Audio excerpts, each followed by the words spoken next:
Povo de Deus, paz do Senhor Jesus. Aproveitando esse ímpeto em que estamos de adoração, primeiro eu quero meditar com vocês Apocalipse, ler com vocês para a nossa meditação. Apocalipse, capítulo de número 22, 3 versículos chaves para a principal compreensão desse texto. O capítulo de número 22, versículo 7 diz: Eis que cedo venho, bem-aventurado aquele que guarda as palavras da profecia deste livro. Versículo 12: Eis que cedo venho, e o meu galardão está comigo para dar a cada um segundo a sua obra. Versículo 20: Aquele que testifica estas coisas diz: certamente cedo venho. Aí o apóstolo João completa: amém. Ora vem, Senhor Jesus. Por 3 vezes lemos em Apocalipse 22 o Senhor Jesus dizendo: eis que cedo venho. 3 vezes se confirma a sua vinda. Ele diz que vem, mas não diz quando vem, para que possamos sempre estar alertas. No capítulo 22, João está na companhia de um anjo, conforme diz o capítulo 1, versículo 1, revelação de Jesus Cristo que Deus lhe deu, para mostrar aos seus servos as coisas que brevemente devem acontecer. Revelação que passou ao seu anjo, e o anjo as notificou a João, e João às igrejas. Apocalipse é uma revelação do Pai ao Filho, do Filho ao anjo e do anjo a João. João, um ser terrenal, está na companhia de um ser celestial, pois ele está vendo as glórias do lugar para onde a igreja gloriosa irá, e a partir de onde Cristo, para sempre, com a igreja, reinará. João está vendo coisas além da sua compreensão. A palavra mais lida e repetida no Apocalipse é semelhante, semelhante, semelhante, porque João tenta achar uma palavra em seu vocabulário terrenal, para que os leitores do seu livro possam compreender o que ele está vendo. No capítulo 22, ele diz: mostrou-me, é o anjo que está mostrando-lhe as glórias dessa cidade gloriosa, desta cidade jardim. No versículo de número 1, ele vê um rio puro da água da vida. Quando os nossos pais, Adão e Eva, pecaram, eles perderam o acesso ao glorioso rio que se dividia em 4 braços a partir do jardim, gerando-lhes riqueza, sucesso, prosperidade. Tiveram muita dificuldade para o sustento, a alimentação. Mas aquilo que foi perdido por causa do pecado em Gênesis 3, na Nova Jerusalém, é resgatada para a igreja, o rio da água da vida, no versículo 1. No versículo 2, ele tem a visão da árvore da vida, que no capítulo 3, na entrada do pecado no mundo, essa árvore, o acesso a ela, também foi perdido.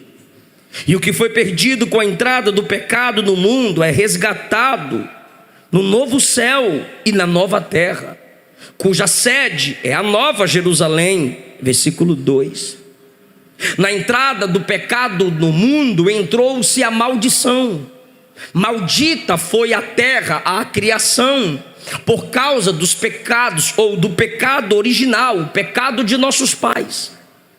Mas em Cristo, o último Adão, esse ambiente preparado para a eterna comunhão da igreja com Cristo, sobre ela se diz no versículo 3, ali não mais, nunca haverá maldição. Ainda em Gênesis capítulo 3, o senhorio de Deus é colocado de lado. A proposta da serpente é: sejam deuses, sejam oniscientes, façam suas próprias escolhas e vivam como vocês quiserem, alienados de Deus. Deus é ruim, Ele não quis dar a vocês o que é melhor. Vocês não precisam receber de Deus as instruções necessárias. Do fruto que eu ofereço, vocês receberão sabedoria. Se você perceber com atenção, em Gênesis 2, Deus é chamado de Senhor Deus, aquele que manda e é adorado. Mas quando você chega no capítulo 3, no diálogo, nas falas da serpente para com o casal, Senhor Deus não é repetido, apenas Deus. A expressão Senhor é anulada. Por quê? Porque onde há rebelião humana contra o governo de Deus, o senhorio de Deus é descartado. O senhorio que foi descartado em Gênesis 3, na entrada do pecado no mundo, é resgatado no novo céu e na nova terra. Versículo 1: o rio procede do trono do Cordeiro. Versículo 3: trono de Deus e do Cordeiro, e os seus servos o servirão. O senhorio foi resgatado, aquilo que o pecado destruiu. Com a sua morte na cruz, Jesus proveu o resgate. Porque o pecado é destruidor, mas Jesus é restaurador. Quando os nossos pais pecaram em Gênesis 3, ambos se esconderam de Deus. O pecado causa essa separação entre o homem e Deus. Mas por causa da obra de Cristo e da missão da igreja, Apocalipse 22, não mais nos esconderemos de Deus. Ao contrário, versículo 4 diz: veremos o seu rosto, veremos a sua face. Em Gênesis 1, na criação, se é necessário a luz da lua, na criação se fez necessário a luz do sol, para que tanto a terra quanto os homens se guiassem pelas estações e também tivessem luz na sua caminhada. Mas o sol e a lua é um brilho da criação sobre a natureza. Mas a obra de Cristo na cruz e a nossa fé nessa obra nos torna possível crer e saber que na terra futura, ou seja, na terra restaurada e no céu prometido a nós novo, ali, versículo 5, não haverá mais noite. Não necessitarão os salvos de lâmpada nem de luz do sol. Porque Gênesis é só o começo, Apocalipse é a conclusão não só da Bíblia, mas da história da humanidade. Não necessitarão nem de luz de sol, nem de lâmpada, nem da lua, porque a terra não é a mãe de todas as coisas. Antes que existisse a terra aqui embaixo, o céu de Deus, o seu eterno ambiente, já tinha as glórias reveladas a nós. Então tudo que é criado em Gênesis 1 são cópias, por isso vão passar, por isso o pecado os atingiu, mas o céu continuou, continua e continuará santo, intacto, limpo. Não mais precisarão. Perceba que está falando dos servos do versículo 3. A partir do versículo 3 está falando dos servos. Olha só, Os seus servos o servirão. Versículo 4: seus servos verão seu rosto. Versículo 4: e na testa deles, seus servos, estará o seu nome, e ali não mais haverá noite, e não necessitarão. Está falando dos servos, de lâmpada, nem de luz do sol, porque o Senhor Deus os alumia. Isso aqui é glorioso. E reinarão para todo sempre. Preciso que você preste atenção nisso. Não está falando da cidade sede, no novo céu e nova terra. Não, está falando dos servos. São os servos que servem no 3. São os servos que veem a face do rei no 4. São os servos que não necessitarão da lâmpada nem de luz do sol, porque o Senhor Deus os alumia. Talvez você já tenha lido, como eu também, e a gente diz assim: a cidade vai precisar não da luz do sol, nem da luz da lâmpada, mas da luz de Deus. A glória de Deus vai iluminar a cidade. Mas o texto diz que os servos de Deus serão iluminados pelo próprio Deus. Quando você pensa que os maiores brilhos estarão na cidade sede, o texto diz: não, a minha glória vai brilhar nos meus servos, e a partir deles a cidade será iluminada. É a glória dele em nós, porque o Senhor Deus os alumia para sempre.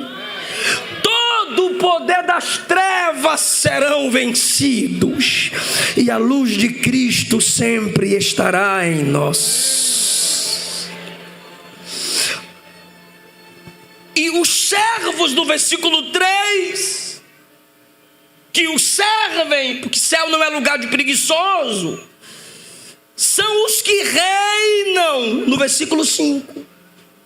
Porque não vai reinar lá, nessa nova realidade de céu, terra e ambiência celestial, quem não serve aqui antes.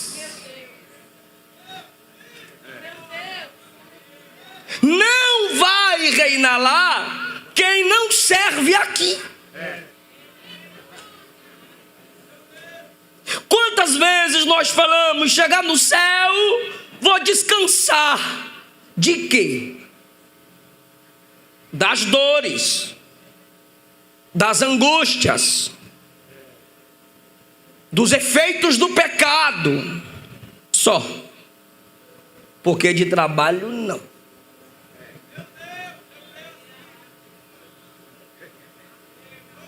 É o anjo mostrando e João empolgado.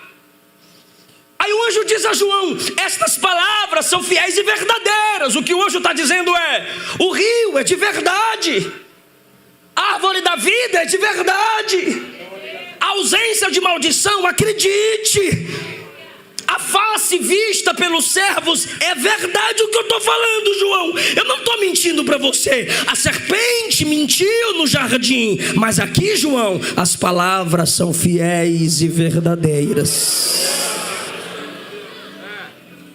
Deixa eu fazer uma pergunta, eu gostaria de ouvir vocês. Quem está falando com João? O anjo. Sim ou não? Olha o que o anjo diz ainda no versículo 6. O Senhor, o Deus dos santos profetas, enviou o seu anjo para mostrar aos seus servos as coisas que em breve hão de acontecer. João, ele me enviou para te mostrar o que vai acontecer. João escreve e envia às igrejas. E o que Jesus diz no versículo 16 do capítulo 22? Fui eu que enviei o anjo para vos testificar essas coisas. Então João está empolgado com as palavras do anjo. João está empolgado com as glórias do novo céu e da nova terra. João está está empolgado com a cidade jardim. E de repente ele se empolga com o anjo, ele se prostra diante do anjo, de tão empolgado que ele estava. Mas enquanto João está dialogando com o anjo, aí Jesus interrompe o diálogo de João com o anjo. Eis que cedo venho.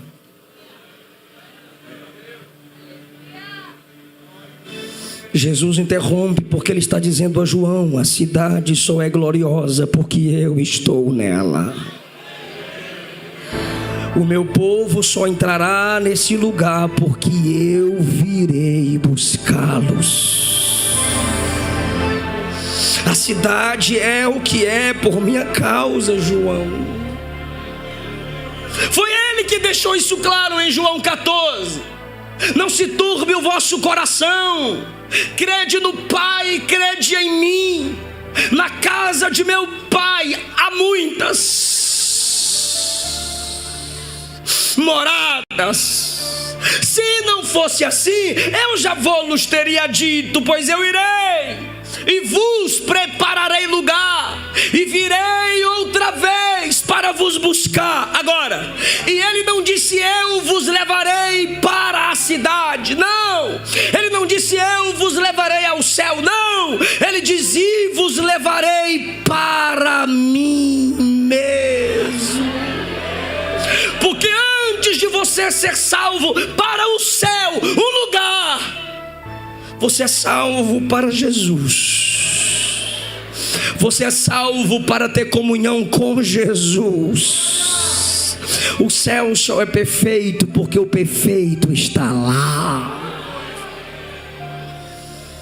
Então no versículo 7 ele diz: eis que cedo venho. Aí João continua no versículo 8: eu vi essas coisas, e quando vi e as ouvi, me prostrei diante do anjo. Irmão, João está no céu e vai pecar agora.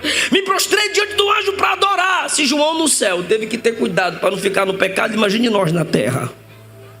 Quando ele se prostra para adorar o anjo diz: não faça isso, eu sou conservo teu. Conservo teu é, eu sirvo com você.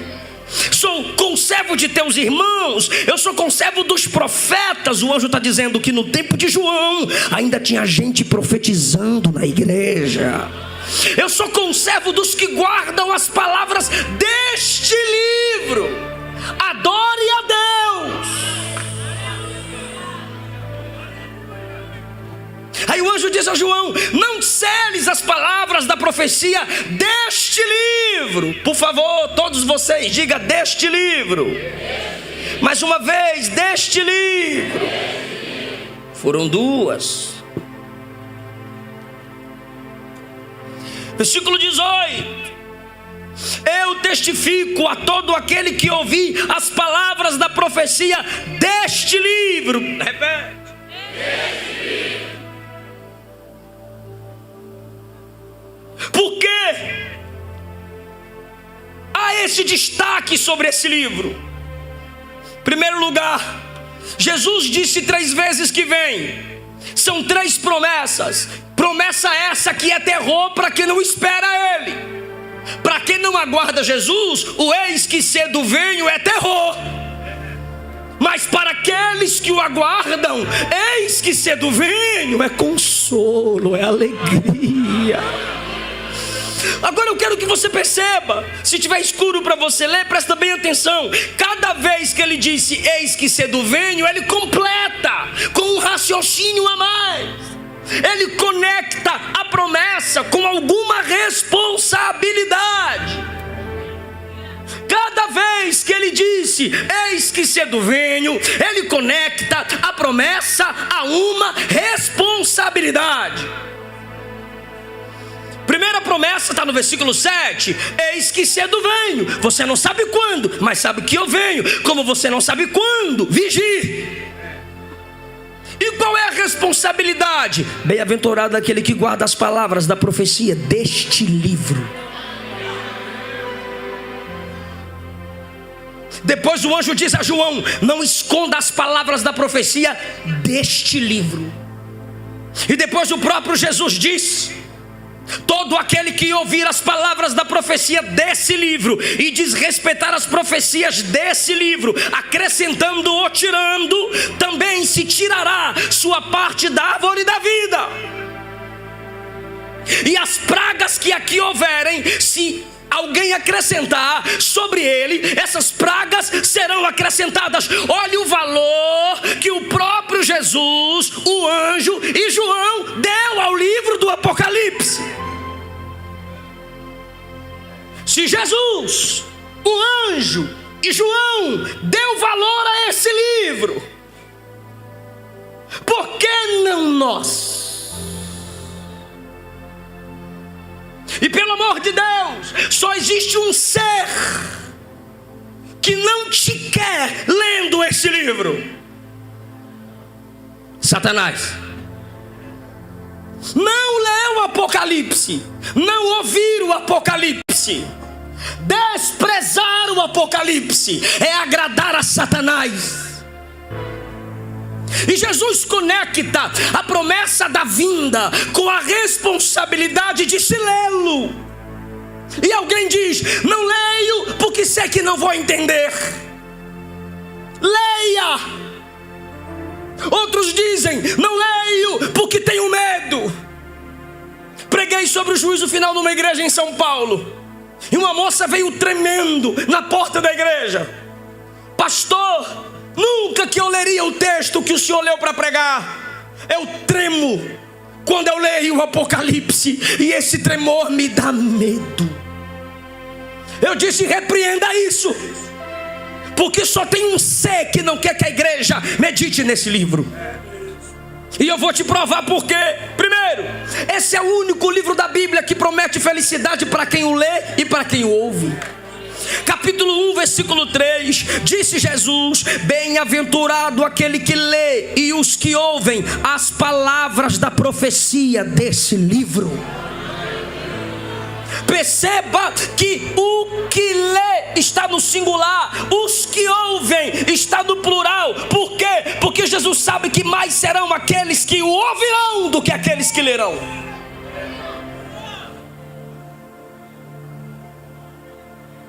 Talvez você não saiba ler, mas o texto diz: você será bem-aventurado se você ouvir. Apocalipse na voz de Cid Moreira. Ouça o Apocalipse. Segundo motivo que o diabo não quer que você o leia, porque nele estão as profecias da derrota final de Satanás. Quando você chega no Gênesis, você vê que o diabo enganou nossos pais. Você chega no Êxodo, você vê a escravidão, efeito do pecado. Você chega em Números, rebelião, efeito do pecado. Você chega em Levítico, um pouco antes, você vê todo o sacrifício de morte, sangue de animais. Por quê? Efeito do pecado. Você chega em Deuteronômio, repetições. Por quê? Porque o pecado atingiu nossa memória. Então Moisés tem que repetir sempre as palavras. Por que Paulo disse: eu não me canso de vos dizer as mesmas coisas? Você começa a ler os livros históricos e vê a maldade do homem, efeito do pecado. Você chega nos livros poéticos, exemplo, você lê Provérbios e diz que a vida do justo atrai prosperidade. Você chega em Eclesiastes e ele diz: não adianta ser justo, você vai sofrer de todo jeito. Aí você diz: estou entendendo nada. Eu vou acreditar em Provérbios ou vou acreditar em Eclesiastes? É que Eclesiastes está mostrando a vida debaixo do sol, a vida com o efeito do pecado. Eclesiastes é o que a vida é. Provérbios é o que a vida deveria ser. Então você tem que ler Provérbios com esperança. Você tem que ler Provérbios olhando para o Apocalipse. Por quê? Por causa daquilo que o diabo fez lá em Gênesis 3. Você lê os livros profetas maiores e menores, profetas chamando a igreja, o povo de Deus, a um despertamento, a deixar o pecado. Por quê? Por causa daquilo que o diabo fez lá em Gênesis 3. Você lê os evangelhos, demônios se opondo a Jesus. Você lê Atos, os apóstolos expulsando demônios, expulsando enfermidades, o diabo ainda tentando atrapalhar a obra. E você diz: meu Deus, o capeta está em todo lugar. Você chega nas cartas, Paulo fala que quem não perdoa aos coríntios na carta aos Coríntios, quem não perdoa é vencido do diabo. Ele diz aos Coríntios que do jeito que a serpente enganou Eva, ainda engana as igrejas de Deus pelos falsos ministros, com suas falsas pregações. Romanos 16, ele mostra como que o diabo trabalha na mente dos homens depravados, mesmo ele profetizando que um dia a cabeça de Satanás será esmagada totalmente, ou seja, seus planos anulados pela igreja. Cada carta é um pastor tendo trabalho para corrigir a igreja, para exortar a igreja, mas quando você chega no Apocalipse, só um vence, só um reina, só um é soberano, só um comanda. O diabo não quer que você leia esse livro. Apocalipse 2:9, ele diz à igreja: eu conheço tua pobreza, eu conheço aqueles que dizem que são, mas não são, pois são sinagoga de Satanás. O diabo lançará alguns de vocês na prisão, mas ser fiel até a morte, e dar-te-ei a coroa da vida. O diabo sabe que se você ler o Apocalipse, você está sendo renovado, ou seja, a minha igreja vai ser perseguida, mas o diabo não vai destruí-la. Quem suportaria saber que um outro alguém estaria lendo um livro sobre suas derrotas? No capítulo 2, versículo 13, o Senhor diz: conheço suas obras, sei que você habita onde está o trono de Satanás, sei que você retém o meu nome. Ainda nos dias de Antipas, minha fiel testemunha, foi morta aí onde Satanás habita. Ou seja, Jesus está dizendo: o diabo está matando vocês, mas vocês não negam o meu nome. Quem suportaria saber que suas obras não impedem o crescimento da igreja? Aí você chega em Apocalipse 12, houve batalha no céu, Miguel e os seus anjos batalhavam contra o dragão, e o dragão caiu por terra, não prevaleceu, foi precipitada a antiga serpente chamada Diabo e Satanás, que engana todo mundo, e todos os seus anjos foram lançados com ele. E ouvi uma grande voz no céu que dizia: chegou a salvação, a força e o reino do nosso Deus, porque já o acusador de nossos irmãos foi derrubado. O diabo não te quer lendo isso. Você chega em Apocalipse 17, o texto diz: e veio um dos anjos que tinha 7 taças e me disse: vem, pois eu vou te mostrar a condenação da grande prostituta que está sentada sobre muitas águas. Quem é essa grande prostituta? A falsa igreja que aceita o ecumenismo, a união de todas as religiões. Por quê? Porque eles dizem que Jesus e o seu evangelho é inclusivo, assim como uma prostituta não tem compromisso com apenas um homem, mas se dar a vários. A falsa religião é assim: não importa a sua vontade, não importa seu pensamento, não importa como você se sente, venha, porque a nossa igreja é inclusiva. Na Bíblia não existe evangelho inclusivo. O evangelho é exclusivo para quem nasceu de novo, para quem se arrependeu, para quem passou pela porta estreita. Igreja inclusiva é aglomerados de homens e mulheres que não se arrependeram de seus pecados e são filhos do diabo. Apocalipse 18 mostra a queda de um sistema. Caiu a grande Babilônia. No 17 cai a falsa religião, onde o diabo reina. No 18 cai o sistema sistema que o diabo financia, empresários financiam, o governo financia, artistas financiam, sistemas que se opõem à igreja, sistemas que se opõem ao evangelho. Já que estamos numa época propícia, comunismo, socialismo, esquerdismo, sistemas, como disse Billy Graham, liderados por demônios para tentar a destruição do cristianismo. Mas quando você chega em Apocalipse, você percebe: caiu a grande Babilônia, e a igreja vitoriosa é.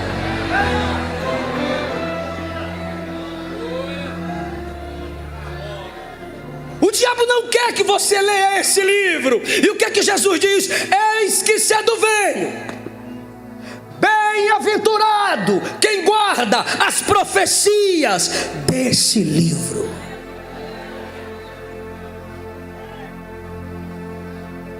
Não importa as ameaças, se a igreja guardou as profecias do Apocalipse, ela sabe que o futuro é glória. Ela sabe que a derrota de Satanás está decretada, e a vitória da igreja do mesmo jeito está decretada. Eis que cedo venho. Leia o Apocalipse, para você saber as glórias da minha vinda. É o que Jesus diz. A segunda promessa está no versículo 12. Eis que cedo venho. Pensa no versículo lindo. Quando eu pausar, você repete: e o meu galardão está comigo. Agora eu vou perguntar para vocês: quem está falando isso? Quem? Jesus. Eis que cedo venho. Quem está prometendo que vem? E o meu galardão está comigo. Quem está falando isso? Então ele está dizendo que ele vem. Segundo, ele está dizendo que há um galardão na mão dele que é dele. E a terceira coisa que ele diz é: darei este galardão que é meu a cada um, segundo a sua obra. O que ele está dizendo é: igreja minha, eu venho e vou recompensar vocês. Você pode não pregar, você pode não cantar aqui, você pode não aparecer aqui, mas Atos capítulo 3 diz que a igreja servia ao Senhor reunida, orando e jejuando. Quem serve a Jesus congregando, auxiliando, evangelizando, intercedendo, é gente que o céu promete galardão.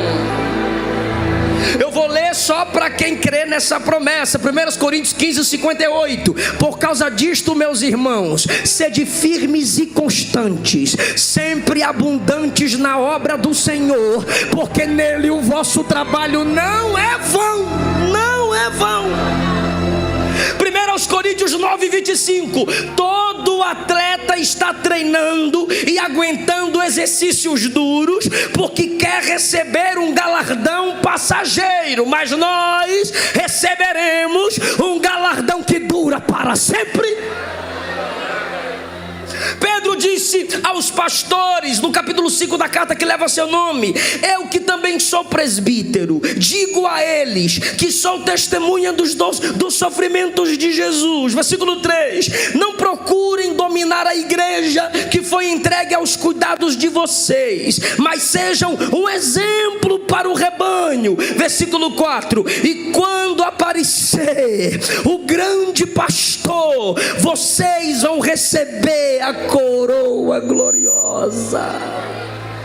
Paulo, na segunda carta a Timóteo, capítulo 4, a partir do versículo 6, ele disse: eu já estou sendo oferecido por aspersão de sacrifício, o tempo da minha morte está chegando, combati o bom combate, acabei a carreira, mas a fé não guardei. Quer dizer, a fé não acabou, a fé está guardada. Desde agora tem outra coisa que está guardada. O que, Paulo? A coroa da justiça.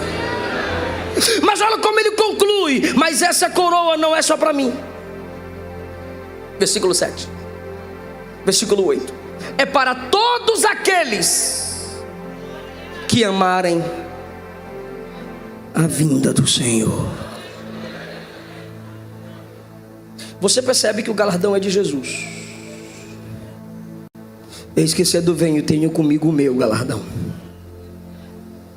Eu encarnei, eu sofri, eu morri, eu ressuscitei, eu estabeleci a igreja, eu sou intercessor da igreja. O Pai me deu o meu galardão, e esse galardão que é meu, eu vou compartilhar com a minha igreja.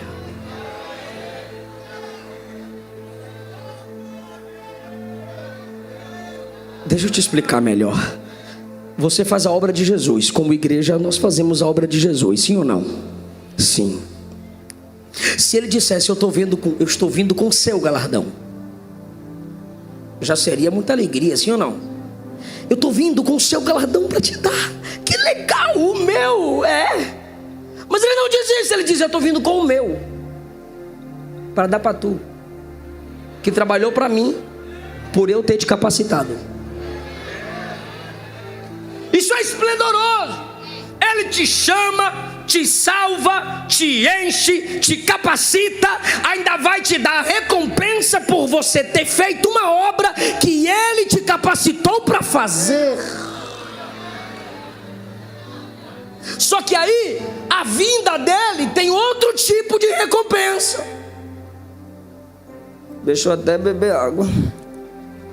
Me ajuda, pastor. Estou para saber. Aos meus compartilharei o meu galardão, o meu trono, o meu reino, a minha glória. Mas aqueles que não me querem, eu também tenho um galardão. Aqueles que me excluem, eu também tenho um galardão. Aqueles que dizem: eu não quero Jesus, eu também tenho uma recompensa para eles. Se hoje eles me deixam de fora, na minha vinda, eu os deixarei de fora. É uma recompensa. Plantou, colheu. Versículo 15: de fora ficarão os cães. Quem são os cães? Primeiro, falsos obreiros. Filipenses 3:2: guardai-vos dos cães, guardai-vos dos maus obreiros. Obreiros que não oram, obreiros que não estudam para ensinar a sua igreja, obreiros que não são exemplo, obreiros que querem dominar pela própria força e não guiar pela autoridade do Espírito, obreiros que não respeitam a história de quem veio antes deles, obreiros que usam as pessoas para edificar seu ministério, ao invés de usar seu ministério para edificar as pessoas. São cães. E se você congrega com esse tipo de obreiro, você também é cão.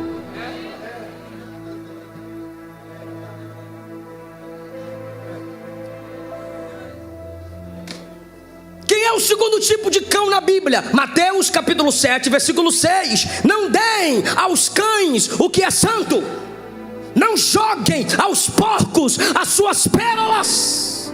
Quem são esses cães? Aqueles que zombam dos dons espirituais. Não põe a mão na cabeça deles para Jesus batizar. Aqueles que zombam das línguas, aqueles que zombam da nossa tradição. Não tente inculcar na cabeça deles, porque são porcos, e porcos desprezam pérolas, cães desprezam aquilo que é santo. A Bruna Marquezine chega num podcast e diz assim: se um famoso for na sua igreja, dá uma segurada. Não vem falar para mim que Deus me quer, não. É verdade, dá uma segurada. Não dê o que é santo para cão, não dê pérola para porco, porque só cão despreza o que é santo, só porco despreza as pérolas do evangelho.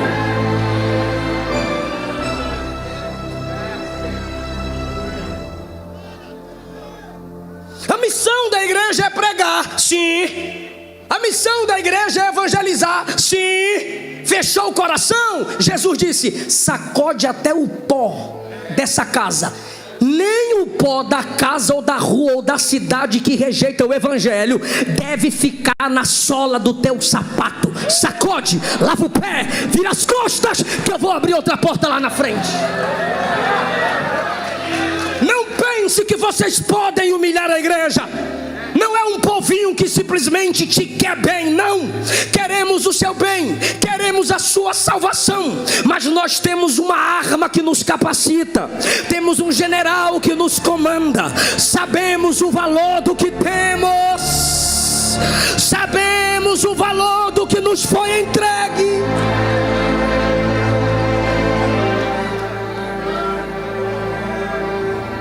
E antes que a geração Nutella, web crente, net crente do não julgueis apareça nos comentários da live, é o capítulo 7 de Mateus mesmo que diz que você gosta, não julgueis. Leia até o versículo 6, que é o versículo 6 que te chama de cão e de porco. E como é que eu vou saber quem é cão e quem é porco se eu não julgar à luz da palavra? Irmão, como se identifica o cão e o porco diante do evangelho? O desprezo que ele dá ao evangelho. O apelo vai ser feito a ti. E se você virar as costas, é isso que você é. E não sou eu quem estou dizendo, foi Jesus que disse. Desprezou o santo, desprezou o sagrado, é cão, é porco. De fora você vai ficar.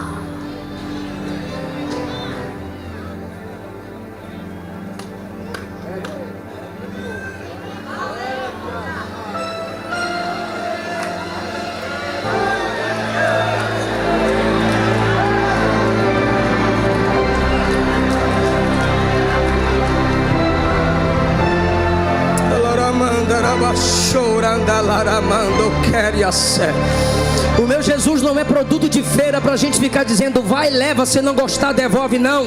O que ele tinha de fazer ele já fez, ele encarnou, ele pregou, ele morreu, ele ressuscitou, ele enviou o Espírito Santo, ele deixou a igreja. É você que tem que se arrepender.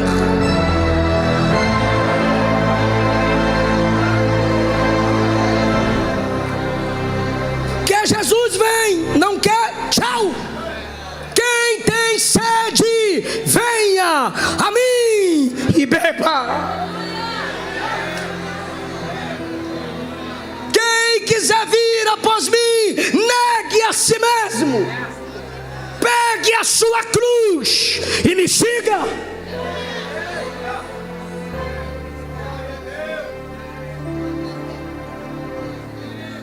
De fora ficarão os feiticeiros. Quem são esses? Aqueles que vivem na feitiçaria, no ocultismo, no espiritualismo, invocam mortos, invocam demônios, são feiticeiros. Aqueles que creem que são dirigidos por astros, crente dizendo meu signo. Feiticeiros.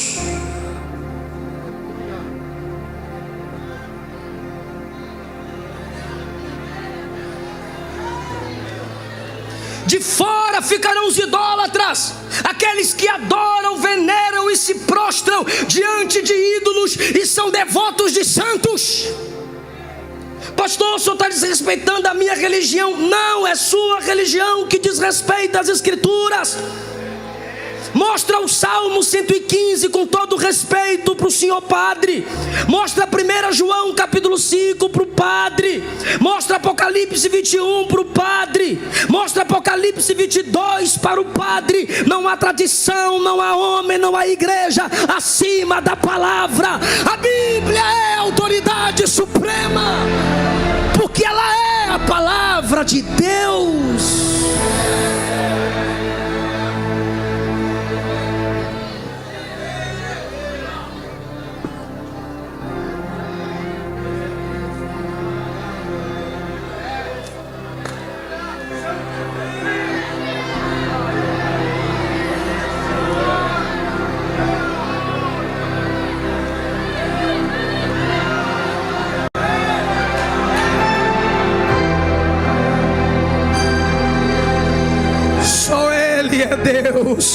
levantar a mão.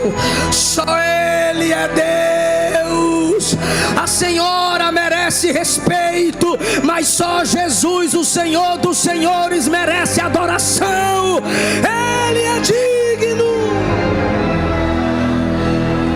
de toda adoração.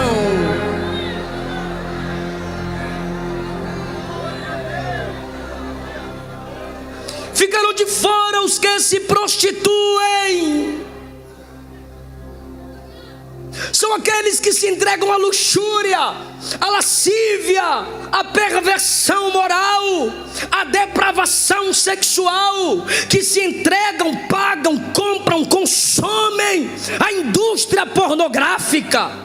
Aqueles que concordam com a infidelidade conjugal, sexo fora do casamento, tanto antes quanto extraconjugal. A gente bate na homossexualidade, bate no homem com homem, mulher com mulher, mas você se deita com seu namorado, você se deita com a sua namorada, você é prostituto. Não, pastor, prostitutos recebem para manter relação sexual. Não, você é prostituto. A diferença é que vocês fazem de graça, mas são prostitutos e vão para o mesmo inferno que os outros irão.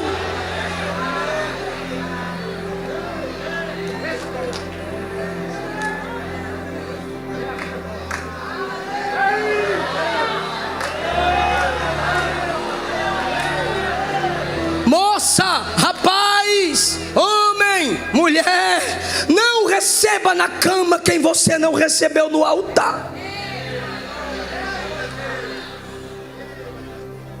Na cama, se quem pecou contra Diná, na cama foi assassinado. Na cama, Abimeleque desejava Sara. Na cama, Deus desceu e disse: se você tocar nela, eu te mato. Na cama, Sansão pecava contra Deus com Dalila. Na cama, o Espírito de Deus o abandonou. Na cama, Davi desonrou seu casamento e a Deus com Batseba. Na cama, seu filho perdeu a vida. Na cama, em sua velhice, nenhuma virgem o aquecia. Porque se na cama você peca contra Deus, na cama Deus vai julgar você. É a recompensa. De fora ficarão os homicidas. São aqueles que atentam contra a sacralidade da vida, atentam contra o próximo para tirar-lhe a vida. Feminista, você é assassina. Abortista, você é assassino.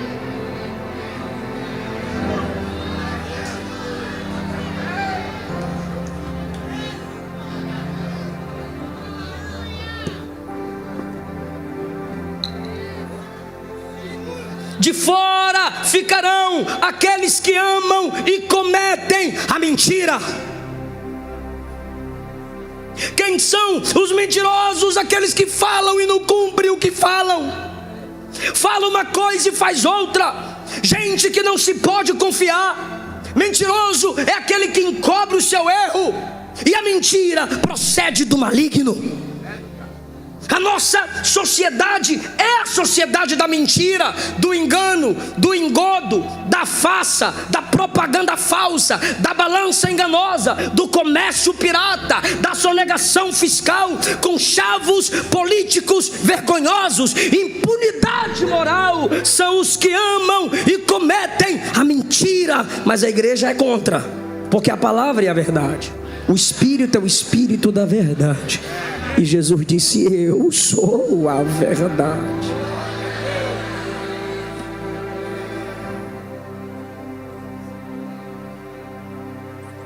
Pastor, e agora?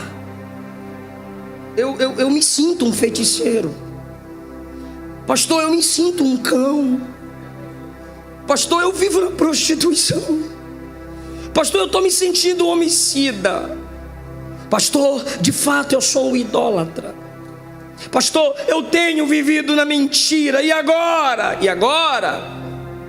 Diz o versículo 17: o Espírito e a noiva dizem: vem.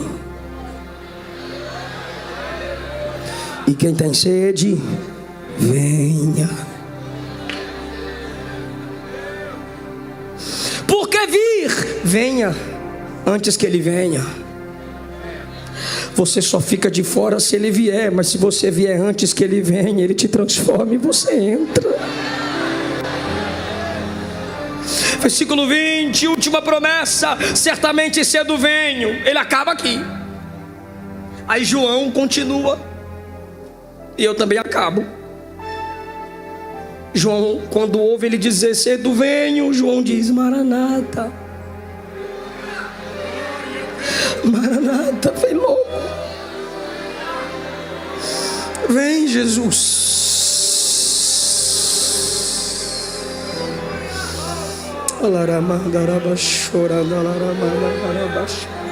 Quem pode levantar a mão e dizer Maranata?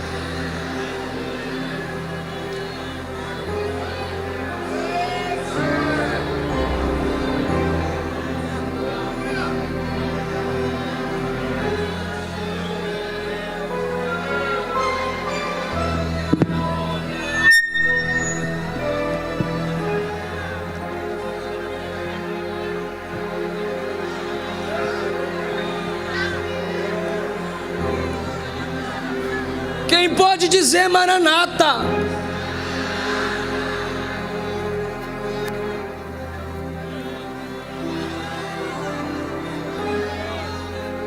Alguns temem dizer Maranata, porque são cães, são feiticeiros, são prostitutos, são homicidas, são idólatras, amam a mentira. Alguns temem dizer Maranata porque olha para a sua família e diz: na minha família tem cão ainda, pastor. Na minha família tem feiticeiro ainda, pastor. Na minha família tem prostitutos, tem homicidas, tem idólatras e tem mentirosos, pastor. E Jesus está dizendo: eu ainda não voltei. Fala do versículo 21. A graça do Senhor Jesus seja com todos vós. Eu vou te explicar por que João termina com a graça. Porque o feiticeiro estaria excluído, o cão estaria totalmente excluído, o mentiroso não teria mais jeito. Mas quando ele termina com a graça, ele está dizendo: se você é cão, a graça pode te transformar em ovelha. Se você é feiticeiro, a graça vai te trazer para a luz. Se você vive na imoralidade sexual, a graça vai te libertar. Se você é homicida, tem ódio no coração, a graça vai te restaurar. Se você é idólatra, a graça vai te transformar em adorador. E se você é mentiroso, a graça vai te capacitar com a verdade. Por que ele termina com a graça? Porque quem não é feiticeiro vai dizer: rapaz, então eu não sou feiticeiro, eu estou dentro. Por que ele termina com a graça? Porque quem não se prostitui vai dizer: rapaz, eu casei, estou na benção, eu estou dentro, passaporte carimbado. Se ele não fala da graça, o outro diz: não, eu não sou assassino, estou dentro. Aí ele apresenta a graça e diz: nananina não. Se não fosse a graça, todo mundo era cão, todo mundo era mentiroso, todo mundo era imoral, todo mundo era assassino, todo mundo era idólatra, todo mundo estava excluído. É por causa da graça que você não vive na prática do pecado. É por causa da graça que você chegou onde chegou.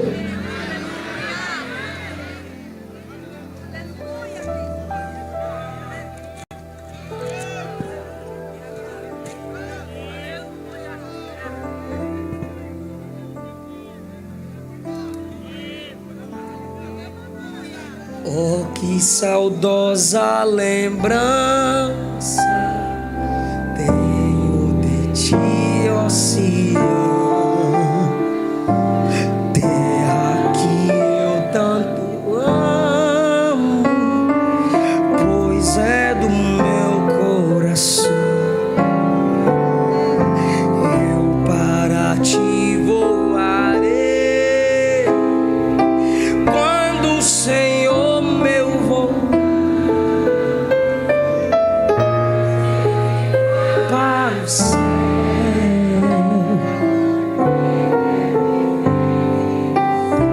cantar, gente? Sim, confiarei por essa terra de além, e lá as muitas lutas de aqui. Quem tá lá? Lá está meu Senhor. Bem forte, bem forte. Ele é tudo pra mim, sem Ele eu não.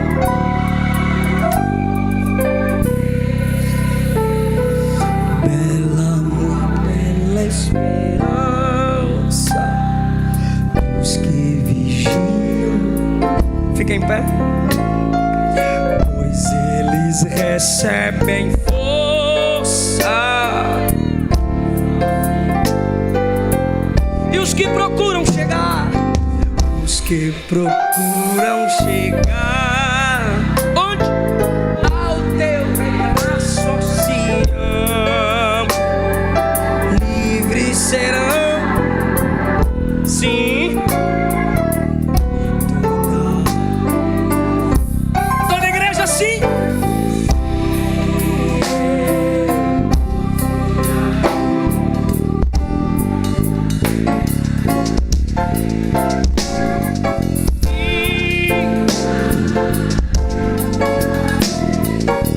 As muitas lutas,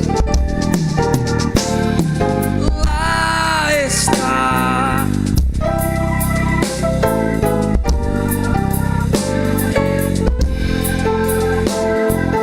Ele é tudo pra mim.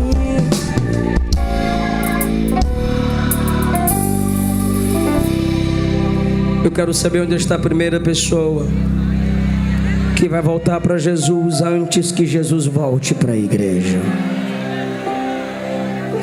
Você que está se sentindo atraído pela graça.